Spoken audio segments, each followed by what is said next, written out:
అనకాపల్లి జిల్లా అనకాపల్లి అభివృద్ధి ప్రదాత మాజీ మంత్రివర్యులు దాడి వీరభద్రరావు గారి 75వ జన్మదిన వేడుకలు కోరుబిల్లి ఆరుద్ర మరియు కోరుబిల్లి పరి ఆధ్వర్యంలో అత్యంత ఘనంగా నిర్వహించారు. ముందుగా శ్రీ నూకాంబిక అమ్మవారి ఆలయంలో ప్రత్యేక పూజలు నిర్వహించారు. అనంతరం సంతబైలు జంక్షన్ వద్ద భారీ కేక్ని కట్ చేశారు. ఈ సందర్భంగా మహిళలకు చీరలు పంపిణీ చేశారు. ఈ కార్యక్రమంలో కర్రి చిన్న అప్పలనాయుడు, కల్పనా శ్రీను, కర్రి అప్పాజీ, కర్రి నారాయణరావు, సూరిశెట్టి బంగారునాయుడు, కొనతాల వాసు, మద్దాల సంతోష్, మల్ల గణేష్, బుద్ధ నాగు తదితరులు పాల్గొన్నారు.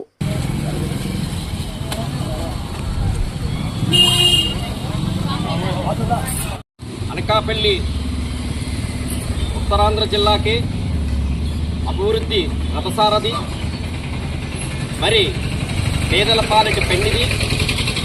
మరి ఆ రోజుల్లోనే అనకాపల్లి డెవలప్మెంట్ కోసం మరి అనేక విధాలమైన అనకాపల్లికి ఏ విధంగా ఉపయోగపడతాయో అటువంటి చరిత్రలో నిలిచిపోయే విధంగా మరి 100 పడకల హాస్పిటలే కానివ్వండి, అదేవిధంగా మరి ఎన్టీఆర్ గ్రౌండ్, మార్కెట్ యార్డ్ కానీ, ఇలా కళ్యాణ మండపాలు కానీ, మరి ఈరోజు ప్రతి ఏరియాలో కూడా మరి ఆడవాళ్ళకు ఉపయోగపడే నీళ్ళ ట్యాంకీలు అన్ని విధాలుగా ఉపయోగకరంగా ఏదైతే ప్రజలకు ఉపయోగపడుతున్నాయో అవన్నీ కూడా ఏర్పాటు చేయడం, అదేవిధంగా రైతులకి మరి పంట పొలాలకు నీరు అందించే విధంగా ఇరిగేషన్ కాలువలు కానీ ఇవన్నీ కూడా ప్రజలకు అందుబాటులో సదుపాయం కల అన్ని కార్యక్రమాలు చేసిన ఏకైక టైగర్.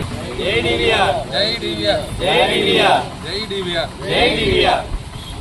75వ జన్మదిన సందర్భంగా మనం జరుపుకుంటున్న ఈ వేడుకలు ఆయనకి ఇంకా ఎన్నో సంవత్సరాలు ఇలాంటి అభివృద్ధి ఎంతో చేయాలని మనందరూ ఆయనకి శక్తి సామర్థ్యాలు ఇచ్చేటట్టుగా అభ్యర్థిస్తామని మనం దాడి వీరభద్ర గారి 75వ సంవత్సరం సందర్భంగా ఈరోజు ఈ సెలబ్రేట్ కార్యక్రమం చేసుకుంటాం. ఆయన అభివృద్ధికి మారుపేరు. అభివృద్ధి అంటేనే దాడి వీరభద్ర. ఆయన ఎన్నో కార్యక్రమాలు చేసి అనకాపల్లి ప్రాంతాన్ని రాష్ట్ర స్థాయిలో గుర్తింపు తెచ్చేలా ఆయన కృషి చేశారు. అటువంటి నాయకుని కార్యకర్తలు ఎవరో ఈనాడు చూస్తున్న భావిస్తూ ఆయనకి 75వ సంవత్సరం పుట్టినరోజు శుభాకాంక్షలు.